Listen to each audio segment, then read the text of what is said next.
Captain Jake Morrison stood on the bridge of the UES Horizon, watching the strange ship approach through the viewscreen. The alien vessel was massive, at least 3 times the size of his own ship.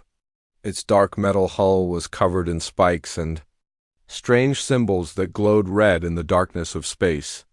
Jake had seen many things in his 20 years as a space captain, but nothing like this. "Sir, they're responding to our greeting," said Communications Officer Maya Johnson from her station. Her voice was steady, but Jake could hear the nervousness underneath. "The translation computer is working on their language now." Jake nodded and straightened his uniform. This was it. First contact with an alien race. Earth had been searching for other intelligent life for over 200 years, and now they had found it. Or rather, it had found them. The Horizon had been exploring the Kepler 442 system for 3 months, mapping planets and collecting samples. Yesterday, this alien ship had appeared out of nowhere, sending a message that the translation computer barely understood. Something about meeting and talking. The aliens called themselves the Vorthak. "Captain," Maya called out, "I'm getting a clearer signal now. They want to send someone over to our ship." Jake looked around at his crew. Chief Medical Officer Dr. Karen Phillips was checking her medical scanner, ready to examine any alien visitors. Security Chief Rachel Green stood near the door, her hand resting on her weapon. Engineer Tony Martinez watched the screens that showed the ship's systems, making sure everything was running smoothly. And in the back of the bridge, Dr. Alex Rodriguez was studying the alien ship through a telescope. Alex was their xenobiologist, an expert on alien life forms. Though, until today, he had never seen any real aliens. He was a quiet man in his 30s with dark hair and glasses. While everyone else looked worried, Alex seemed excited. "Tell them they can come aboard," Jake said, "but only one of them, and they must come unarmed." Maya spoke into her communicator in the alien language. The computer had learned enough to make basic communication possible. After a moment, she turned back to Jake. "They agree, Captain. They're sending over someone they call their champion. The translation computer says it might mean their best warrior or their representative." Jake felt a chill run down his spine. Champion, warrior, these words did not sound peaceful. But he had his orders from Earth Command. Make contact, learn about these aliens, and try to establish friendly relations. "Have them dock in Shuttle Bay 2, Jake ordered. "Rachel, take a full security team. Karen, be ready to examine our visitor. Everyone else, stay alert." As the crew prepared for the alien arrival, Alex moved closer to the viewscreen. He watched a small ship separate from the large vessel and move toward the horizon. The shuttle was sleek and fast, unlike the bulky mothership. "Captain," Alex said quietly, "may I observe the meeting?" Jake looked at him. "Stay back and don't interfere. This is a diplomatic mission, not a science experiment." Alex nodded. He understood, but his curiosity was stronger than his fear. They were about to meet a real alien. After years of studying theoretical alien life, he would finally see the real thing. The shuttle docked with a loud clang that echoed through the ship. Jake and his team walked quickly to the shuttle bay, where they took positions behind a protective barrier. The bay was sealed off from the rest of the ship, just in case the aliens brought diseases or weapons. The shuttle door opened with a hiss, and something stepped out that made everyone gasp. The alien was huge. It stood at least 12 feet tall, with 4 arms instead of 2. Its skin looked like dark metal armor with sharp spikes on its shoulders and back. Its face was long and narrow, with bright yellow eyes that seemed to glow in the light. When it opened its mouth, they could see rows of sharp teeth. "My God," whispered Dr. Phillips. Raising her scanner with shaking hands, the alien looked around the shuttle bay, studying the humans behind their barrier. Then it spoke in a deep, rumbling voice that the translation computer quickly converted to English. "I am Kethver the Ironbound, champion of the Vorthak Empire. I come to speak with your leaders." Jake stepped forward, trying to look brave despite his fear. "I am Captain Jake Morrison. Welcome to our ship." Kethver moved closer, and Jake could see that the alien was even bigger than he had first thought. Each of its 4 arms was thicker than a human leg, and its claws looked sharp enough to cut through metal. "Your species is weak," Kethver said, looking at the humans. "You hide behind barriers and carry small weapons. How did you survive long enough to reach the stars?" The translation made his words sound like an insult. Rachel Green stepped forward, her hand moving to her weapon. "Now wait just a minute. I challenge your strongest warrior to single combat," Kethver interrupted. "This is the Vorthek way. We must test your strength before we can speak of peace." The shuttle bay went silent. Jake felt his heart racing. Combat? They had come here to talk, not to fight. But the aliens seemed to think fighting was normal. "We don't settle disputes with combat," Jake said carefully. "We prefer to talk and find peaceful solutions." Kethver's yellow eyes narrowed. "You refuse the challenge? This shows you are cowards. The Vorthak do not make peace with cowards." Rachel stepped forward, her weapon now drawn. "If you want to fight, you'll get one." "No, Rachel," Jake shouted, but it was too late. The sight of the weapon seemed to enrage the alien. Kethver roared and raised his 4 arms, claws extended. Security. Officers rushed into the bay, weapons ready. Alarms began to sound throughout the ship. The peaceful first contact had turned into a disaster in seconds. From his position in the back, Alex watched everything fall apart. He saw the fear in his crewmates' faces, the anger in the aliens' posture, but he also saw something else. Something that made him think this was all a terrible misunderstanding. The aliens' body language didn't look like pure aggression. It looked like ritual, like ceremony, like the alien was following some kind of formal procedure that the humans didn't understand. As security officers surrounded Kethver and the alien was forced to surrender, Alex realized that humanity's first contact with another intelligent species had failed. And it had failed because neither side understood the other, but maybe, just maybe, it wasn't too late to fix things. Alex began to form a plan that would either save the situation or get him killed. He just hoped he was right about what he had seen in the alien's eyes, because if he was wrong, the consequences could be deadly for everyone aboard the Horizon. 3 hours after the failed first contact, Captain Jake Morrison sat in his office with his senior staff. The mood was dark. Outside the window, the Vorthek ship waited in space like a sleeping monster. Inside the Horizon's detention bay, their alien visitor sat behind energy barriers, silent and still. "We should have never let that thing on board," Security Chief Rachel Green said, pacing back and forth. "It threatened us the moment it stepped out of its shuttle." "It was following some kind of protocol," argued Dr. Corinne Phillips. "My medical scans show it's not diseased or poisoned. Its body language suggests ritual behavior, not random violence." Jake rubbed his tired eyes. "Earth Command wants a full report in 6 hours. How do I explain that humanity's first contact with aliens ended in a standoff?" Communications Officer Maya Johnson looked up from her console. "Sir, the Vorthek ship is still broadcasting. They're asking about their champion. The translation computer thinks they want to know if we've killed him." "Great," Jake muttered. "They probably think we're the violent ones now." Engineer Tony Martinez spoke up from his corner. "Captain, maybe we should just send the alien back and leave. This whole system gives me the creeps." "We can't leave," Jake said. "Earth Command specifically ordered us to make contact and learn about these aliens. If we run away now, we'll look like cowards." "Maybe we already do," Rachel said. Grimly in the back of the room, Dr. Alex Rodriguez had been quiet during the entire meeting. He sat with his hands folded, thinking about what he had seen in the shuttle bay. The aliens' movements had been too formal, too precise to be simple aggression. There was meaning behind every gesture. "Captain," Alex said finally, "I'd like to talk to the alien." The room went silent. Everyone stared at him like he had lost his mind. "Are you crazy?" Rachel asked. "That thing is 12 feet tall and has claws that could cut you in half. It's too dangerous," Dr. Phillips added. "We don't know anything about its psychology." "It might see conversation as another form of combat," Alex stood up slowly. "That's exactly why I need to talk to it." We're all afraid, so we're making decisions based on fear. But fear won't help us understand these aliens. Jake looked at his xenobiologist.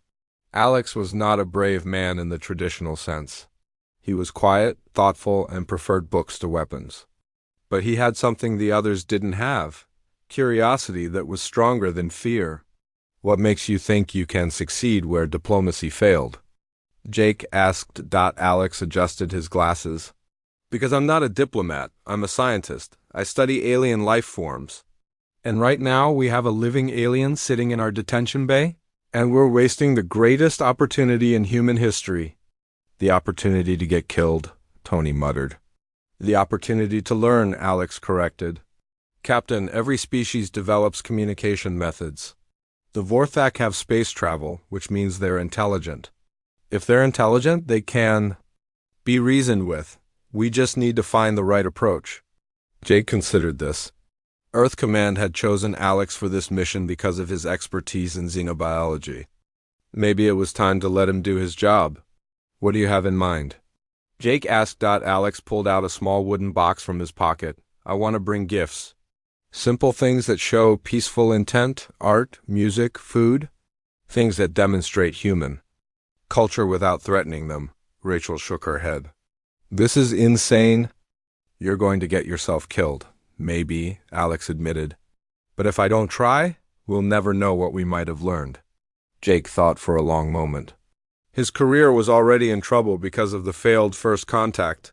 Maybe taking a risk was better than playing it safe. All right, he said finally, but you go in with full security backup. At the first sign of trouble, you get out. Thank you, Captain, Alex said. An hour later, Alex stood outside the detention bay with Sergeant Danny Cole and 2 security officers. In his hands, he carried a small bag of items he had collected from around the ship. A wooden chess set carved by his grandfather. A digital music player with classical compositions. A package of chocolate from Earth, a book of human poetry with pictures. Dr. Rodriguez, Sergeant Cole said, I want you to know that I think this is the stupidest thing I've ever seen. But if you're determined to do it, we'll keep you safe. Alex smiled. I appreciate that, Sergeant. But remember, if this works, we might be looking at the beginning of a new era for humanity. And if it doesn't work, we'll be looking at your funeral, Cole replied grimly. The detention bay doors opened, and Alex stepped inside. The alien Kethver sat in the center of the room behind a shimmering energy barrier. His forearms were folded, and his yellow eyes tracked Alex's movement. Alex approached slowly, his hands visible and empty except for the bag of gifts. He stopped about 10 feet from the barrier and sat down on the floor, making himself smaller and less threatening. Hello, Kethver, Alex said, hoping the translation computer would work properly. My name is Alex. I brought you some things. The alien's eyes narrowed. You are not a warrior. Why do you come to me? Because I'm curious about you, Alex replied honestly. Your people, your culture, your world. I study life forms, and you're the most interesting life form I've ever encountered. Kethver seemed surprised by this answer. You wish to study me? Like a specimen? No, Alex said quickly. I want to learn about you. About your people. About what makes you who you are. Alex reached into his bag and pulled out the wooden chess set. The pieces were carved from dark wood, each one unique and beautiful. He placed the set on the floor between them. This is a game from my world, Alex explained. It's about strategy and thinking. My grandfather made these pieces with his own hands. Kethver leaned forward, studying the chess pieces through the energy barrier. His expression seemed to soften slightly. You honor me with a gift made by your elder, Kethver said. This shows respect. Alex felt a spark of hope. Yes, it does. In human culture, we give gifts to show friendship and respect. But your captain refused my challenge, Kethver said. How can there be respect without testing strength? Because humans measure strength differently, Alex explained. We believe that wisdom and understanding are forms of strength too. Kethver was quiet for a long moment, studying the chess pieces. Then he looked up at Alex with what might have been curiosity. Tell me more about this game, he said. Alex smiled and began to explain the rules of chess. For the first time since the aliens had arrived, he felt like they might be making progress. Outside the detention bay, the security team watched nervously. But inside, two very different beings were taking the first steps toward understanding each other. The real first contact was just beginning. For the next 5 days, Alex visited Kethver in the detention bay every morning and evening. What had started as a desperate attempt to prevent disaster had become something neither of them expected. The beginning of a friendship. On the third day, Alex brought his digital music player and played different types of human music for the alien. Kethver listened to classical music with interest, but when Alex played a piece by Mozart, the alien's eyes widened. "This sound pattern," Kethver said. "It speaks of order within chaos." "This is beautiful," Alex smiled. "That's exactly what Mozart was trying to create, order and beauty from complexity." "Your people understand harmony," Kethver observed. "This is surprising. Most warrior races focus only on conquest." "We're not really a warrior race," Alex explained. "We fight when we have to, but we prefer to build things. Art, music, cities, friendships." Kethver was quiet for a moment. "Perhaps that is why your captain refused my challenge." "Not from cowardice, but from a different understanding of strength." This comment made Alex curious. "Tell me about your challenge. What did it mean to you?" The alien shifted his position, his forearms moving in what Alex had learned was a gesture of respect. "In Vorthak culture, we must test the strength of those we wish to know, not to harm but to understand. A warrior's true nature is revealed in combat." "But what if someone isn't a warrior?" Alex asked. "What if they're a scientist or an artist or a teacher?" Kethver considered this. "On my world, all adults are warriors. We are born to fight, to protect, to serve, but—" He paused, looking at the chess set that now sat permanently between them. "Perhaps there are other ways to show strength." Alex had been teaching Kethver to play chess, and the alien had learned quickly. His strategic mind was sharp, and he approached each game with the same intensity he might bring to real combat. "You mentioned serving," Alex said. "What do Vorthak warriors serve?" "We serve the Empire, but more than that, we serve the weak. The greatest honor for a Vorthak warrior is to protect those who cannot protect themselves." Alex leaned forward with interest. "That's not what I expected. From the outside, your people seem focused on conquest and war." "War is our method, not our purpose," Kethver explained. "We fight so that others may live in peace.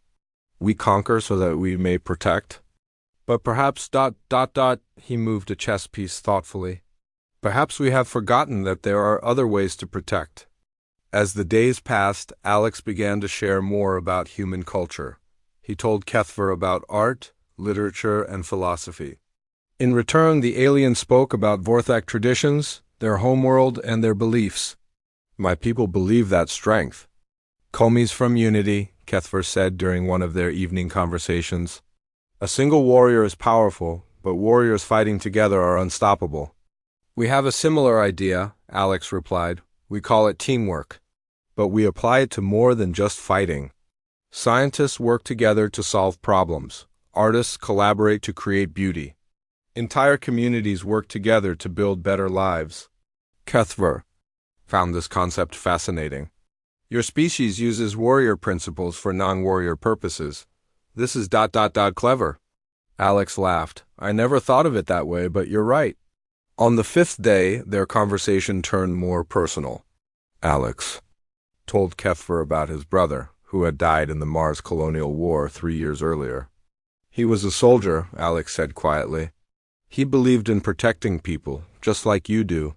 He died defending a group of civilians from raiders." Kethver's expression grew solemn. "Your brother died with honor. His spirit watches over you." "Do you believe in spirits?" Alex asked. "The Vorthak believe that warriors who die protecting others join the Eternal Guard. They watch over the living and guide us in battle." Kethver was quiet for a moment. "I had a battle brother once. His name was Thekmar. We fought side by side for many years." "What happened to him?" "A plague came to our world.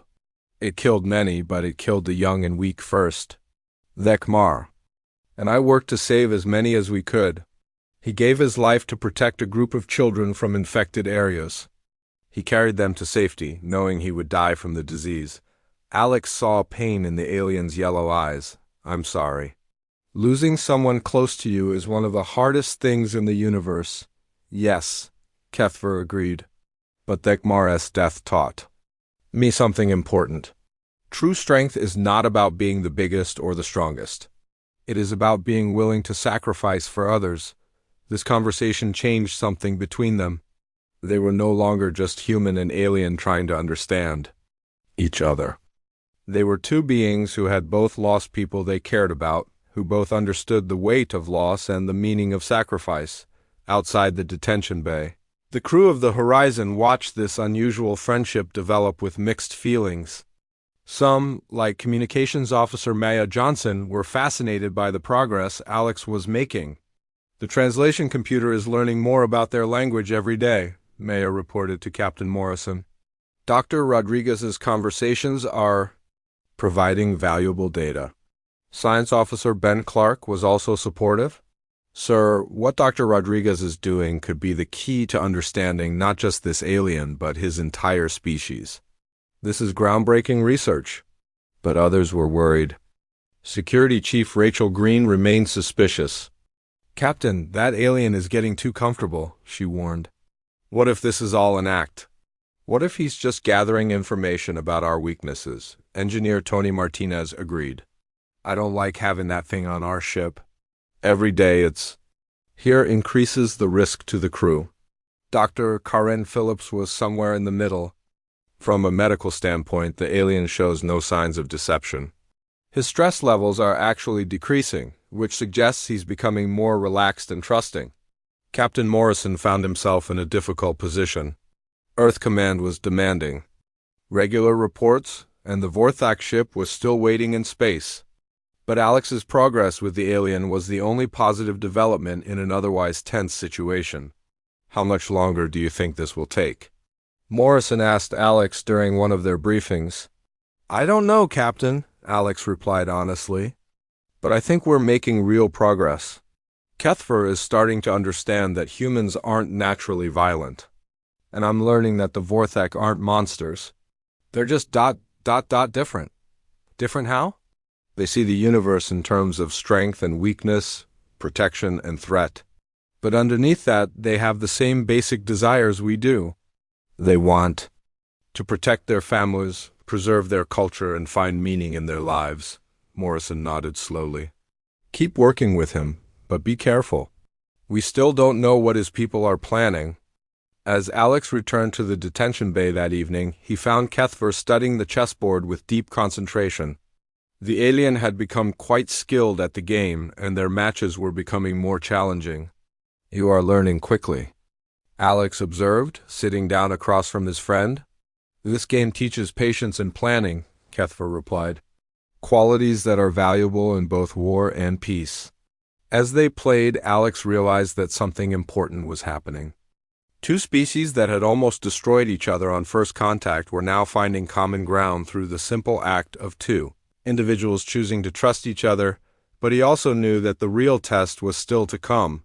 Sooner or later, they would have to deal with the Vorthak ship waiting in space, and the question of what would happen next between their two peoples. The alarm started screaming at 0600 hours, jolting everyone on the horizon awake. Captain Jake Morrison rushed to the bridge in his pajamas, where he found his crew staring at the viewscreen in shock. Report, Morrison barked. Sir, 3 more. Vorthak ships just appeared, Maya Johnson said, her voice tight with fear. They're much bigger than the first one. And they're moving into attack formation. Morrison felt his blood turn cold. The new ships were massive, covered in weapons that glowed with dangerous energy. They made the first Vorthak vessel look small by comparison. Are they trying to communicate? Morrison asked. Yes, sir, Maya replied. But the message isn't friendly. They're demanding to speak with whoever is holding their champion prisoner. Morrison ran his hands through his hair. Give me Earth Command now. While Maya worked on the communication, Morrison turned to his senior staff. Options? Security Chief.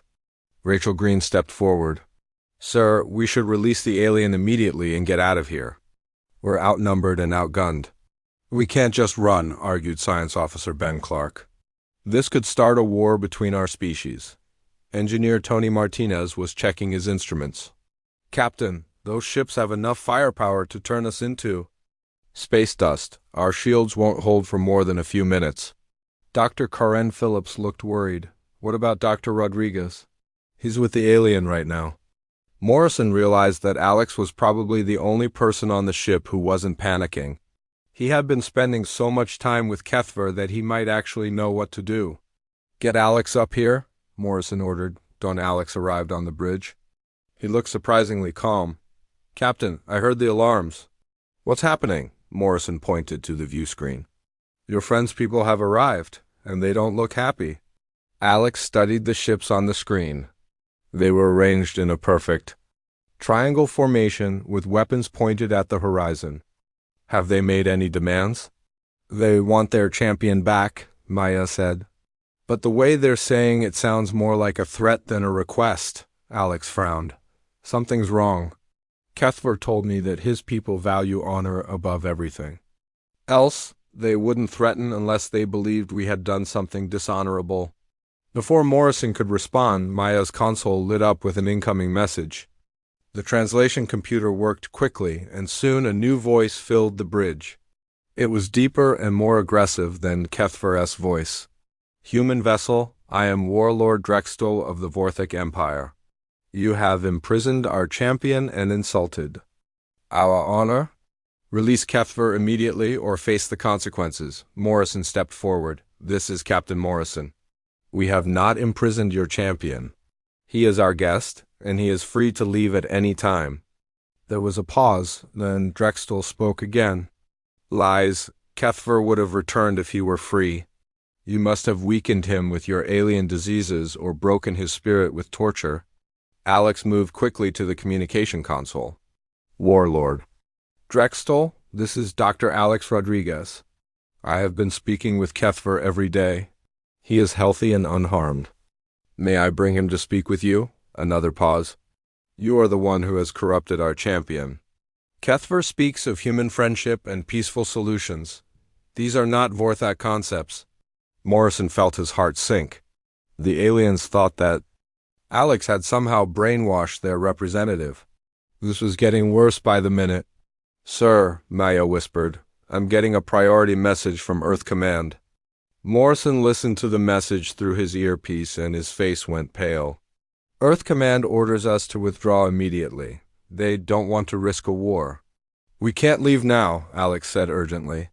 If we run, it will confirm everything Drextel believes about humans being cowards.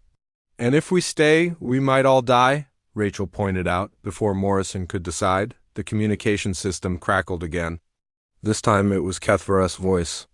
Warlord Drextel, I am Kethver the Ironbound. I speak freely and without coercion. The humans have treated me with honor and respect. Kethver, Drextel's voice was filled with disappointment. You have been with these aliens too long. They have made you soft and weak. I have learned much about strength, Kethver replied. True strength does not always require violence. Blasphemy? Drextel roared. You speak like a coward. The Kethver I knew would never say such things. Morrison could hear the pain in Kethver's voice when he responded. I am still the warrior you knew, old friend. But I have gained wisdom as well as strength. Then prove it, Drextel challenged. I invoke the right of challenge. If you still believe you are a true Vorthic warrior, face me in single combat. If you win, these humans may leave in peace. If you lose, they will be destroyed as enemies of the Empire. Alex felt his stomach drop. He had learned enough about Vorthic culture to know what this meant. Kethver would be forced to fight his own people to protect the humans. I accept, Kethver said without hesitation. Wait, Alex said into the communicator. There has to be another way. Drextel's voice was cold. There is no other way, human. This is Vorthak law. Combat will take place on the neutral asteroid between our ships. If Kethver truly believes in his new path, let him prove it with his life. The communication ended, leaving the bridge in stunned silence. Morrison looked at his crew, seeing his own fear reflected in their faces. "Options?" he asked again. "We follow Earth Command's orders and leave," Rachel said. Kethver made his choice. "We can't abandon him," Alex said firmly. "He's risking his life to protect us." "What can we do?" Tony asked. "We can't interfere in their combat ritual." Alex was quiet for a moment, thinking hard. Then he looked up. With determination in his eyes, "Actually, we can. I've been learning about Vorthak honor codes. A warrior can choose a shield brother to fight alongside him in certain circumstances." Morrison stared at him. "You're not suggesting what I think you're suggesting." "I'm going to fight with Kethver," Alex said simply. The bridge erupted in protests. "That's suicide!" Rachel shouted. "You're not a warrior, you're a scientist." "You'll be killed in the first few seconds," Dr. Phillips added. Alex looked at each of them. "Maybe, but Kethver is my friend." "And friends don't abandon each other," Morrison felt torn. As a captain, he should forbid this insane plan, but as a human being, he admired Alex's courage. "The regulations clearly state," Morrison began. "The regulations don't cover this situation," Alex interrupted. "And we're out of time. Kethver needs to know that humans understand loyalty, too." Before Morrison could stop him, Alex left the bridge and headed for the detention bay. Behind him, the crew watched through the viewscreen as the Vorthak ships prepared for combat. In the detention bay, Alex found Kethver standing silently, his forearms crossed in what Alex had learned was a gesture of acceptance of fate. "My friend," Alex said quietly, "you don't have to do this alone." Kethver looked at him with surprise. "Alex, what are you saying?" "I'm saying that I want to be your shield brother." "If you'll have me," the alien's eyes widened. "You would risk your life for me?" Alex smiled. "That's what friends do." For the first time since Alex had known him, Kethver seemed genuinely moved. "This is a great honor, but Alex, you could die." "So could you," Alex replied, "but we'll face it together." Kethver extended one of his 4 hands. Alex reached out and grasped it, feeling the alien's strength and determination. "Together," Kethver agreed. Outside, the asteroid waited. Soon, they would face the ultimate test of their friendship. The asteroid was cold and gray, floating in space between the human and Vorthak ships. It was roughly the size of a football field, with sharp rocks and deep craters that made walking dangerous. Perfect for a battle that would decide the fate of 2 species. Alex stood on the surface in a specially modified spacesuit. Trying not to think about how insane this was, Dr. Karen Phillips had worked for 6 hours straight to create protective gear that might keep him alive for more than a few minutes. The suit was reinforced with metal plates and had small energy shields at key points. "Remember," Kethver said through their communication system, "stay behind me and watch for openings. Use your speed and size to your advantage." Alex nodded, gripping the energy weapon that Kethver had taught him to use. It was smaller than Vorthak weapons, but still deadly. His hands were shaking, but not from fear. "Well, not entirely from fear. How many opponents will we face?" Alex asked. "Drextel and 3 of his champions," Kethver replied. 4 against 2. In Vorthak culture, this is considered a fair fight." Alex almost laughed. 4 giant alien warriors against 1 giant alien warrior and 1 terrified human scientist. If this was fair, he didn't want to know what unfair looked like. Around the asteroid, ships from both fleets watched in silence.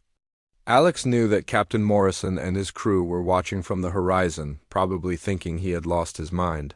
He also knew that hundreds of Vorthak warriors were watching from their ships, judging whether their champion had been corrupted by human influence. "Alex," Kethver said quietly, "I want you to know that your willingness to fight beside me has already proven your worth. No matter what happens here, you have shown true courage." "Thanks," Alex replied. "That means a lot, especially since I'm about to wet myself with terror." Kethver made a sound that Alex had learned was Vorthak laughter. "Fear is normal before battle. The brave are not those who feel no fear. They are those who act despite their fear."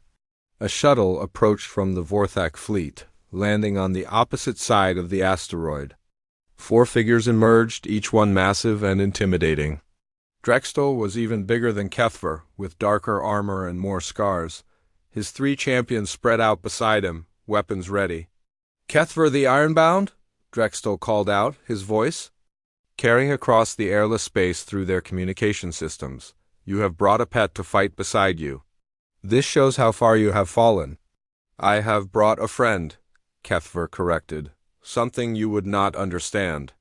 Drexel's yellow eyes focused on Alex. "Human, you are brave but foolish. When you die here, your people will see the price of defying the Vorthek Empire." Alex was surprised to hear his own voice answer calmly. "When we win here, your people will see that courage comes in all sizes." The Vorthek champions laughed, but Drexel did not. His eyes narrowed as he studied the small human who dared to speak back to him. "Begin?" Drexel roared, and the battle started. The first few seconds were chaos. The Vorthek champions rushed forward with incredible speed, their 4 arms swinging massive weapons. Kethver met them head-on, his own weapons clashing against theirs. With sounds like thunder. Alex did exactly what Kethver had taught him. He stayed back, watched for patterns, and looked for opportunities. The Vorthek style of fighting was powerful but predictable. They relied on strength and direct attacks. One of the champions broke away from the main fight and came straight for Alex. The alien was twice Alex's size, with claws that could cut through metal, but Alex was faster. He rolled to the side, letting the champion's momentum carry him past, then fired his energy weapon at the alien's back leg. The shot connected, and the champion stumbled. It wasn't enough to seriously hurt him, but it slowed him down and made him angry, which was exactly what Alex wanted. "Over here!" Alex shouted, drawing the champion away from Kethver. "Come and get me." The champion chased Alex around the asteroid's rocky surface, swinging his weapons wildly. But anger made him sloppy, and Alex's smaller size let him hide behind rocks and dodge attacks. Meanwhile, Kethver was able to focus on fighting 2 opponents instead of 3. Alex's plan was working, but he was getting tired fast. The spacesuit was heavy, and jumping between rocks and low gravity was harder than it looked. The champion was getting closer with each attack. Then Alex made a mistake. He jumped toward a rock that looked solid but crumbled under his weight. He fell hard, his energy weapon flying out of his hands. The champion raised his massive blade to finish him off. "Alex!" Kethver shouted, but Alex wasn't finished yet. As the champion brought his weapon down, Alex rolled toward him instead of away. The blade missed him by inches, and he grabbed a sharp piece of asteroid rock. With all his strength, he drove it into a gap in the champion's armor. The rock wasn't much of a weapon, but it found the right spot. The champion roared in pain and stumbled backward, giving Alex time to retrieve his energy weapon. Meanwhile, Kethver was fighting with incredible skill against Drexel and the remaining champion. But Alex could see that his friend was tiring. The odds were still against them. That's when Alex remembered something. Kethver had told him about Vorthek combat philosophy. They believed in honor, but they also believed in winning. And sometimes winning required thinking differently. "Kethver," Alex called out. "The chess game. Remember the chess game." Kethver understood immediately. In their many games of chess, Alex had taught him about misdirection, sacrifice, and using your opponent's strength against them. Kethver suddenly changed his fighting style. Instead of meeting Drexel's attacks head-on, he began to dodge and redirect them. When Drexel swung his massive weapon, Kethver guided the attack toward the other champion, causing them to interfere with each other. Alex joined the new strategy, using his speed to distract the champions at crucial moments. When one of them prepared to attack Kethver from behind, Alex would fire his weapon or throw a rock, forcing the alien to defend himself instead. It was like a deadly dance. Alex and Kethver moved together, each one covering the other's weaknesses. The human's speed and cunning combined with the Vorthek's strength and skill. Slowly, they began to gain the advantage. One champion fell when Kethver's redirection caused him to crash into a sharp rock formation. Another was defeated when Alex's distraction allowed Kethver to land a decisive blow. Soon, only Drexel remained. The warlord was breathing heavily. his armor dented and scarred, but his eyes burned with fury. You fight like cowards, using tricks and deception? We fight like partners, Kethver replied. Something you never learned to do. Drexel raised his weapon for one final attack. But as he charged forward, he made the same mistake his champions had made. He focused on Kethver and ignored the small human. Alex waited until the last second, then fired his energy weapon at Drexel's feet. The shot shattered the rock beneath the warlord, causing him to lose his balance. Kethver was ready, and his counterattack sent Drexel crashing to the ground. Kethver stood over his defeated opponent, weapon raised for the killing blow. By Vorthak law, he had the right to end Drexel's life, but instead he lowered his weapon. I could kill you, Kethver said. But my human friend has taught me that there is strength in mercy as well as victory. Drexel looked up at Kethver with shock and confusion. Around the asteroid, the watching Vorthak fleets were silent. You dar me? Drexel asked. I spare you so that you can learn what I have learned, Kethver replied. That true strength comes from protecting others, not from destroying them. Alex walked over to stand beside his friend. His spacesuit was damaged, his body was exhausted. But he was alive. More importantly, they had won. The combat is over, Kethver announced to both fleets. The humans have proven their courage and honor. By Vorthak law, they are under our protection. As the two friends stood together on the cold asteroid, Alex realized that they had done more than just win a fight. They had shown two species that cooperation was stronger than conflict, and that friendship could bridge any gap. The real victory wasn't beating their opponents. It was proving that different species could work together to achieve something neither could accomplish alone.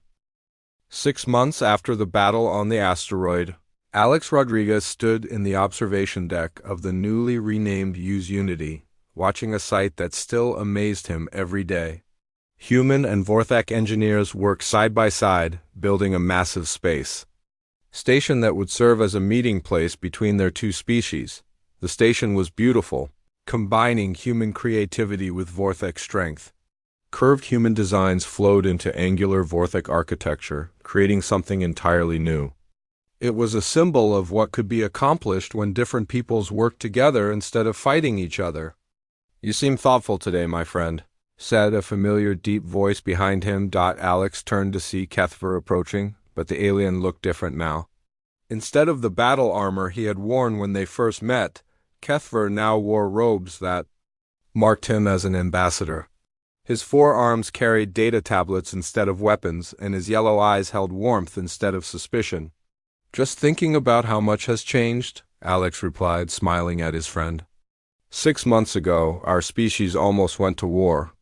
Now look at us. Kethver joined Alex at the observation window. The change began with one human who had the courage to see past his fear. You showed my people that humans were worthy of respect. Alex shook his head. We both changed, Kethver. You showed me that courage isn't about being fearless. It's about doing what's right even when you're afraid. The two friends watched as a group of human children floated past the window in their spacesuits, being led on a tour by a young Vorthak warrior. The children were laughing and asking questions, while the warrior patiently explained how the station's artificial gravity worked. I still can't believe how quickly our peoples adapted to each other, Alex observed. Perhaps it is not so surprising, Kethver said. Both humans and Vorthak value courage, loyalty, and protection of the weak. We simply express these values differently. The door to the observation deck opened, and Captain Jake Morrison entered, followed by Communications Officer Maya Johnson and Science Officer Ben Clark. All three were smiling. Alex, Kethver, Morrison greeted them. I have news from Earth Command. Good news, I hope, Alex said. Morrison's smile widened. The best. The Joint Human-Vorthak Cultural Exchange Program has been approved. Alex, you've been promoted to Director of Interspecies Relations. And Kethver, the Vorthak High Council has officially named you as Earth's first alien ambassador. Alex felt a surge of pride and excitement. Does this mean ... It means your dream is coming true, Maya said. The academy you two proposed is going to be built. right here on this station. Kethver's expression was one of deep satisfaction. A place where young humans and Vorthak can learn about each other's cultures, where they can form friendships like ours. Then Clark stepped forward with a data tablet. I've been working on the curriculum with Dr. Phillips. We'll have courses in comparative biology, cultural studies, joint engineering projects, and even competitive chess tournaments. Alex laughed. Chess tournaments? Your game has become very popular among young Vorthak warriors, Kethver explained. They appreciate the strategic thinking it requires. Some of them are quite skilled. Morrison looked serious for a moment. I have to ask, though, are you sure about this, Alex? You'll be giving up your position as a xenobiologist to become a diplomat. That's a big change. Alex looked out at the space station where humans and Vorthak were building something new together. Captain, I spent years studying theoretical alien life. Now I have the chance to help different species understand each other in reality. This is exactly what I want to do. And you, Kethver? Morrison asked.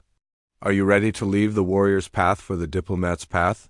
Kethver considered the question carefully. Captain Morrison, I have learned that there are many ways to serve one's people. Fighting is one way, but building bridges between worlds may be more important.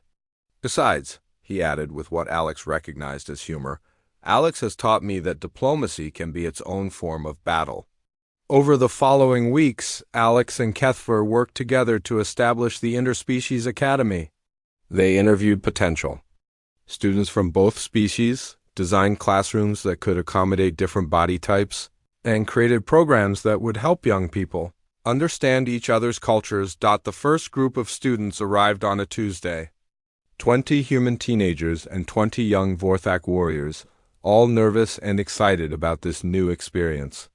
Alex watched them meet each other in the station's main hall, some shy, some curious, all uncertain about what to expect. Attention. Everyone, Alex called out, speaking into a translator that converted his words into both languages. Welcome to the first class of the Interspecies Academy. I know this is new and maybe a little scary for all of you, but I want you to remember something important. He gestured to Kethver, who stepped forward to stand beside him. 6 months ago, Kethver and I were strangers from different worlds. We didn't understand each other's cultures or languages. We had every reason to be afraid of each other. But we chose to try friendship instead of fear, and that choice changed everything. Kethver addressed the group in his deep, rumbling voice. Young ones of both species, you have the opportunity to build something that has never existed before. Friendships that cross the stars, understanding that bridges different worlds. The future of our peoples may depend on what you learn here. Alex smiled as he watched a human girl cautiously approach a young Vorthak warrior, offering to share her lunch. The warrior accepted with obvious pleasure, and within minutes they were deep in conversation about their home planets. Look at that, Alex said quietly to Kethver. It's already beginning. Yes, Kethver agreed. The young adapt quickly. They will accomplish things that we cannot even imagine. As the weeks passed, the academy flourished. Human students learned about Vorthak honor codes and combat philosophy, while Vorthak students discovered human art, music, and literature. Joint projects produced amazing results. Combining human creativity with Vorthak engineering skills, the chess tournaments became legendary throughout both fleets. Young humans and Vorthak competed fiercely but fairly, developing strategic thinking and good sportsmanship. The wooden chess set that had started Alex and Kethver's friendship was displayed in a place of honor in the Academy's main hall, but perhaps the most important development was simpler than all the formal programs. Students from both species were becoming friends. They ate meals together, studied together, and played together. Language barriers disappeared as they learned to communicate through actions and shared experiences. One evening, Alex and Kethver sat in Alex's office, reviewing reports from the Academy's various programs. Through the window they could see students from both species working together on a science project, their laughter echoing through the corridors.